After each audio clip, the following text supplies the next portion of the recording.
2 grasshoppers a day, it's not gonna cut it. There's gotta be a better way. I know, I can use chickens with their dinosaur-like speed and sharp beaks to catch the pests for me. Let's go. I know what you're thinking, chickens in the garden, what? But hey, if you give me a moment of your time, I'll show you just how simple this can be. As long as you take the proper precautions before doing so, you can set yourself up for success. But before we do that, let me tell you a little bit why we like to put chickens in the garden. What I've discovered over the years is that there's an amazing symbiotic relationship between the chicken and the garden. The chicken, when given an opportunity to come into the garden, will scratch through weeds, will eat pests, and then it'll manure on the soil, feeding the soil, which in turn will produce beautiful fruit and vegetables that you and your family can eat, and you can also share with your chickens.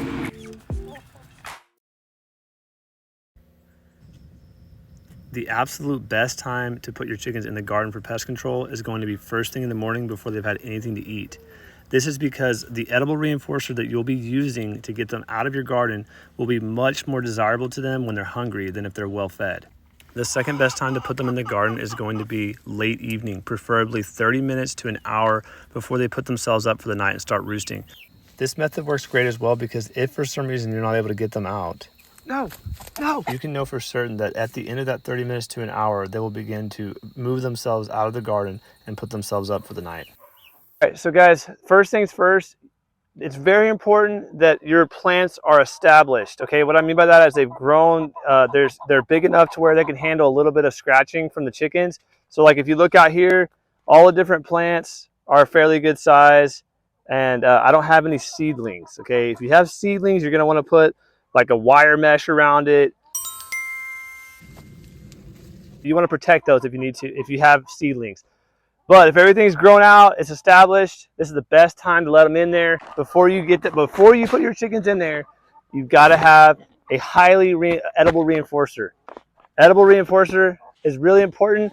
This is what's going to motivate them to get out of your garden when you want them to get out. So once they're finished and I feel good about what they've done and I don't want them to do too much damage, I'm going to take their feed, I'm going to throw it back out here in the chicken area, and they'll come out. You'll see. You're going to want to have a water hose as a backup plan. So if they don't respond to the feed, you've got you a hose that you can spray them. Chickens don't like to get wet. Let me show you how reinforcing this is real quick. Check this out. So they have been waiting and waiting for me to give them this. This is rolled oats, organic rolled oats is what I use. Your chickens might want something else. I also have used chicken wheat, and I'll ferment it. They absolutely love it. It's like crack for chickens. All right, here we go. Come on, girls. Come on, babies. Come on. Going pretty well so far. Oh, they found some of the raspberries. Now, they will get some of your fruit, so be prepared for that if you're okay. So that's another thing. You got to be ready because they will take some of your fruit. See, they're getting up underneath this plant here. This is a arrowroot plant. They're going to get some different pests underneath that.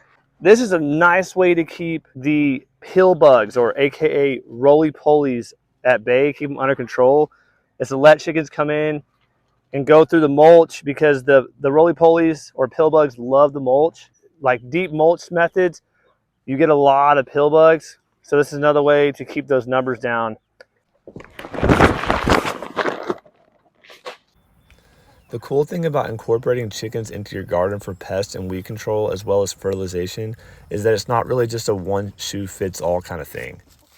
For example, there may be occasions when I only put them in the garden for 10, 15, 20 minutes just to keep the Japanese beetles, grasshoppers, and other annoying pests uncomfortable. And what I mean by that is sometimes during the season, all the different pests like that will start to feel comfortable because there's no major predators in the garden. And so when you bring the chickens in like this, it really throws them off.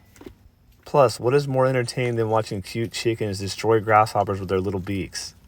Sometimes I feel like a mad scientist who has discovered a new invention. Mwahaha! Okay, all silliness aside for a second, but really, when it comes to pest control, chickens truly have taken a load off my shoulders, and they can for you too if you give them a chance. All right, so I've got these girls in here and boys this morning. I have not fed them any conventional feed. They've already started coming in here. I've got these like little wire, these no-climb wire covering the plants I don't want them to get into. Over here is my loofah. So I've got a wire around the base of that because I don't want them to tear up my roots on that. There's some plants that are more tender than others. They're doing a great job. This part of my garden is super overgrown. I haven't had any time to really do any weeding. So I'm counting on them to help suppress a lot of these weeds for me. I finally finished putting up this poultry fence. This is a portable poultry fence that can be electrified. I don't do that. I've never really had the need. Sometimes they might get through depending on the size of the chicken. My smaller birds, I'm not worried about getting in here. But see, this is great because if you don't want the chickens in one part of your garden, you can fence it off where they can't get there, and they can only focus on the area that you want them to focus on. So they can't get out here. I don't want them messing with this part of the garden. My younger birds I'll let in this area, but I don't want the bigger ones that are heavier on their feet. And see, here's more of this area that's just super overgrown. We've got the chickens in this area as well that had a bunch of grasshoppers, and you can see there's Bermuda weeds that started creeping in. They're gonna help cut down on this Bermuda big time. I used this wire that I already had. So if you have wire like fencing, this is a woven wire. It's real strong. It stands up real nice. I didn't even have to put stakes around it because it's so tough and stands by itself. It works really nicely. You just use what you have. Yeah, so see, they're all staying in this area. It's real nice. I mean, this is just amazing how well this this poultry fencing works. You don't have to use fencing, but it has its place. If you don't want them everywhere in your garden and you want to isolate a spot just to help them like till the ground, manure it, this is a great way to do that. So another thing you can do is, while you can be weeding the garden while they're in there with you as well, and you can kind of supervise. But if it's an area that you're not comfortable with them being unsupervised, then you wait till you can be out there with them, like whether it's pulling weeds or whatever you like to do in the garden. Maybe you just want to, drink a cup of coffee and walk around and watch them.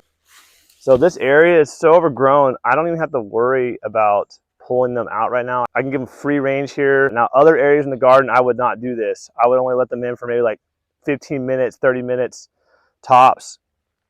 And then I would take them back out. All right, so check this out. This is a prime example of why it's so great to let the chickens come in the garden every once in a while. Look at this guy right here. This is a horned worm, or they call it a tomato worm, some people. Here we go, look. Oh, yep, she got it.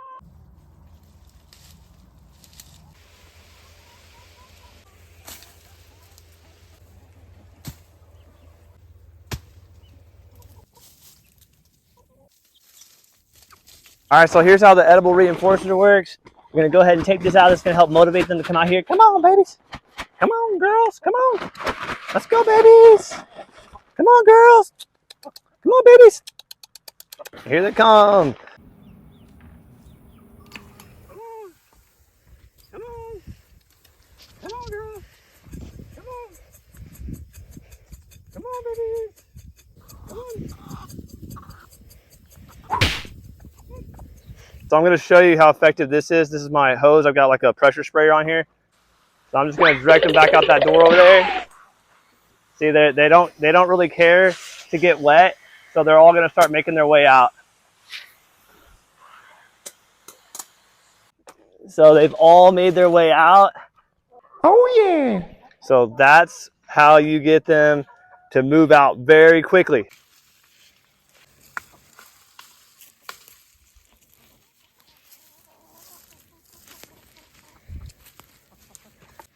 All right, guys, so just to do a recap, I've been showing you what method we use to keep our pests down during the warm season. Also, what you're going to see and notice as these chickens are in your garden is they're going to cut down on your weeds. So it's going to be less weeding for you. They're also going to manure on the soil, which is going to enrich the soil and get it ready for the next growing season. So we got our fall season coming up, and what these birds are doing out here is they're gonna cut down on all the pests like pill bugs, grasshoppers, Japanese beetles, and so on and so on. They're making their way around here. They're going all up underneath my perennials here. I've got a bunch of thornless blackberries, and they're just creating this awesome environment where it's kind of a reset, getting rid of all the pests that would be problematic. But anyways, hey, thank y'all so much for watching. If you enjoyed the video, please give it a big thumbs up, share it, and please leave a comment below with any tips that you have for us, because I'm always learning and would love to hear what's worked for you guys, and also everyone else in this community. I'm sure would be happy to hear from you as well. But hey, God bless y'all in Jesus' name, and we'll see you in the next one. Take care.